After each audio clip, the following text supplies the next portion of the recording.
జై శ్రీరామ్. 2023 సంవత్సరం డిసెంబరు 16వ తేదీ నుండి ధనుర్మాసం ప్రారంభమవుతుంది. ఇది వైష్ణవ సాంప్రదాయాల్లో చాలా ముఖ్యమైన పండుగగా చెప్పుకుంటారు. మరియు ధనుర్మాసం అంటే దివ్య ప్రార్థనకు అనువైన మాసమని అర్థంగా చెప్తారు. ధను అనగా దేని కొరకు ప్రార్థించడము అనేది అర్థం దృష్ట్యా ధనుర్మాసం అత్యంత పవిత్రమైనది.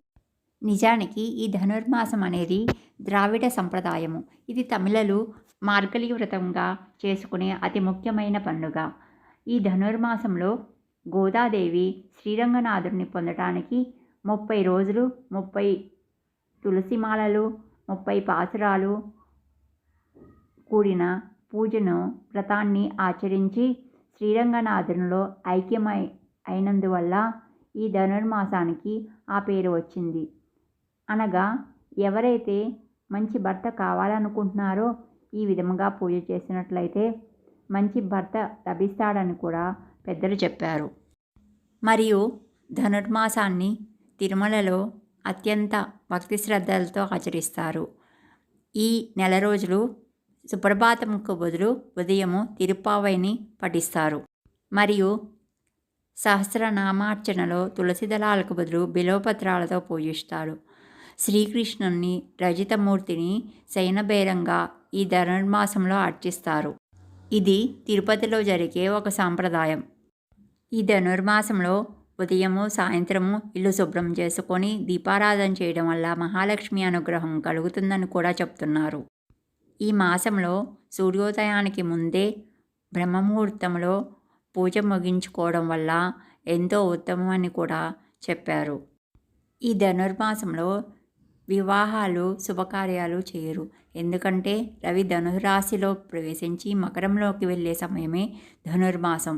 ధనుస్సు మీనంలో రవి ఉన్నప్పుడు, రవి రాశి అయిన బృహస్పతిలో ఉన్నప్పుడు ఏ శుభకార్యం జరపకూడదు. కేవలం పండుగలు మాత్రమే ప్రశాంతంగా సంతోషంగా చేసుకోవాలి.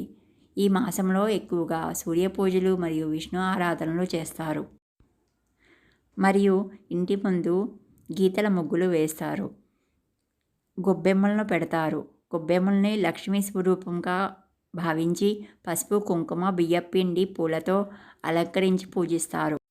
కొందరు ధనుర్మాసంలో కాత్యాయని వ్రతం కూడా చేసుకుంటారు. ఈ వ్రతము ఎలాగంటే రోజు మామూలుగానే పూజ చేసుకొని తర్వాత కృష్ణ అష్టోత్తరం, గోదా అష్టోత్తరంను చదువుకోవాలి. రంగనాథుని అష్టోత్తరం కూడా చదివితే చాలా మంచిది. తర్వాత వరుసగా తిరుప్పావ పార్సురాలు చదవాలి. చివరగా గోదా హారతి మంత్రపుష్పం కూడా చదివి హారతి ఇవ్వాలి. నైవేద్యంగా పొంగలి కానీ దద్దోజనం కానీ పరవాన్నం కానీ ఉండి తీరాలి. చివరగా గోదాదేవి పాటలు కూడా పాడుకోవచ్చు. ఒక విషయం, ఈ పూజ అంతా సూర్యోదయానికి ముందే అవ్వాలని ఒక నియమం కూడా ఉంది. పొంగలి ముఖ్యమైన నైవేద్యము. అది కుదరని వాళ్ళు పండ్లు పాలు పెట్టి పూజించండి. ఈ ధనుర్మాసంలో పులగము ప్రాముఖ్యత ఏమిటంటే చలికాలంలో కడుపులో జఠరాగ్ని పెరిగి తద్వారా ఆకలి పెరుగుతుంది అని, జఠరాగ్ని సాత్వికాహారం తీసుకోవడం వల్ల చల్లబడుతుందని, పాలు పెరుగు పెసరపప్పుతో చలువ చేసే గుణం ఉన్నందువలన ప్రసాదంగా వాటిని వినియోగించడం జరుగుతుంది. ఆయుర్వేదం జ్యోతిష్ శాస్త్ర ప్రకారం ఈ ఆహారం తీసుకోవడం వల్ల సత్వగుణం అలవడి సత్ఫలితాలు కలుగుతాయని చెప్తున్నారు. ధనుర్మాస వ్రతం చేయడం వల్ల ఇహలోక సుఖాలు పరలోక మోక్షం పొందుతారని, ఆత్మ పరమాత్మను చేరడానికి ఉపకరించేదే ఈ వ్రతమని, ప్రాచీన కాలం నుండి భారతీయులందరూ ఈ వ్రతాన్ని ఆచరిస్తున్నారని, భక్తి మార్గం చేత భగవంతుని సులభంగా వశపరుచుకొని నిరూపించిన ఆరాధన తపస్విని గోదాదేవి తన పాసురాల్లో చివరి పాసురంలో సూచించిన విధంగా తిరుప్పావై పారాయణ చేసిన వారికి, తిరుప్పావై గానం శ్రవణం చేసిన వారికి ఆయురారోగ్య ఐశ్వర్యాలు లభిస్తాయని చెబుతున్నారు. ఈ ధనుర్మాసంలో గోదాదేవి రోజు ఒక పాసురంతో కీర్తించేది. ఈ వ్రతం వల్ల మోక్షం సిద్ధిస్తుందని, శ్రీకృష్ణుడు ధనుర్మాసం నెల రోజులు తులసిమాల సమర్పించే యువతులకు నచ్చిన వరునితో వివాహం జరుగుతుందని చెప్తున్నారు. ధనుర్మాస వ్రతం గురించి మొదట బ్రహ్మదేవుడు నారద మహర్షికి వివరించినట్లు పురాణ కథనం. ధనుర్మాస వ్రతానికి సంబంధించిన అంశాలు బ్రహ్మాండ ఆదిత్య పురాణాల్లో, భాగవతంలో, నారాయణ సంహితంలో కనిపిస్తాయి. ఈ వ్రతం ఆచరించుకోవాలనే వాళ్ళు శక్తి మేరకు విష్ణు ప్రతిమను పూజించి పూజాగృహంలో ప్రతిష్ఠించుకోవాలి. ప్రతిరోజు సూర్యోదయానికి ముందే లేచి స్నానాధికాలు ముగించుకొని పంచామృతాలతో మహావిష్ణువుని పూజించి తులసీదళాలు, పూలతో అష్టోత్తర సహస్రనామాలతో స్వామిని పూజించి నైవేద్యం సమర్పించాలి. ఈ నెల రోజులు విష్ణు కథలను చదవడం, తిరుప్పావై పఠించడం నెల రోజులు చేయలేని వారు కనీసం 8 రోజులు లేక కనీసం ఒక్కరోజైనా ఈ వ్రతాన్ని ఆచరించవచ్చు. ఈ వ్రతం ఆచరించిన తర్వాత బ్రహ్మచారికి కూడా దానమిస్తారు అని చెప్తున్నారు. ఈ ధనుర్మాసం సూర్యుడు మకర రాశిలో ప్రవేశం చేసే భోగి వరకు కొనసాగుతుంది. అనగా 2024 సంవత్సరం జనవరి 14వ తారీఖు భోగితో ధనుర్మాస వ్రతం ముగుస్తుంది.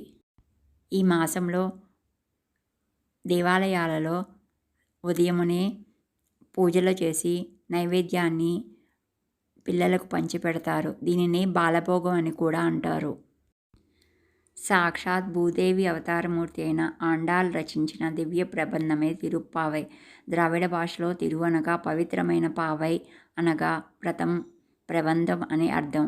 వేదాల ఉపనిషత్తుల సారమే తిరుప్పావై అని మన పెద్దలు చెబుతున్నారు. ఉపనిషత్తులే గోదాదేవి నోట సర్వసులభ రీతిలో వెలువడినాయని, తిరుప్పావై మహావిష్ణు పాదపద్మాలను అందుకోవడానికి మార్గదర్శకాలని చెప్పింది. ఈ మాసంలో విష్ణువును మధుసూదనుడు అనే పేరుతో పూజించి మొదటి 15 రోజులు చక్కెర పొంగలి లేక పులగం స్వామికి నైవేద్యంగా సమర్పిస్తారు. తరువాత 15 రోజులు దద్దోజనం సమర్పిస్తాడు. పెళ్ళీడు అమ్మాయిలు తమ ఇళ్ల ముందు ముగ్గులు, గొబ్బెమ్మలతో పూజలు చేయడం వల్ల కోరిన వరుడు లభిస్తాడు. గోదాదేవి మార్గలి వ్రతం పేరుతో విష్ణువును ధనుర్మాసం అంతా పూజించింది. వినున్నారు కదండి ధనుర్మాసం యొక్క ప్రాముఖ్యత. మీకు నచ్చినట్లయితే లైక్ చేయండి, సబ్స్క్రైబ్ చేయండి, తప్పకుండా కామెంట్ చేయండి. బెల్ బటన్ ప్రెస్ చేస్తే నేను పెట్టే వీడియోలు మీకు నోటిఫికేషన్ రూపంలో వస్తాయి. జై శ్రీరామ్.